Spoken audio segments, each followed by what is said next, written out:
నిలిచిండ్రు, ఒక అపర భగీరథుడిగా నిలిచిండ్రు.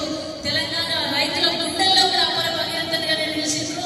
వాళ్ళు ఎన్ని కుట్రలు చేసినా, వాళ్ళు ఎన్ని రకాల కేసు పెట్టి ఇబ్బందికరమైన పరిస్థితులు కల్పించినా మనకేలే జరిగేలే. కేసీఆర్ వల్లనే ఈ రాష్ట్రం బాగుపడుతుంది. రాబోయే కేసీఆర్ పరిపాలనే ఇలాంటి ప్రాజెక్టులు ఇంకా కట్టుకుంటాం, తెలంగాణ రైతాంగాన్ని కాపాడుకుంటామనే సందర్భంగా తెలియజేసి మీరు అందరూ వచ్చినందుకు మీకు అందరికీ ధన్యవాదాలు. ఇంకొక విషయం, మీరు అందరూ దయచేసి చేసినందుకు భోజనం చేసి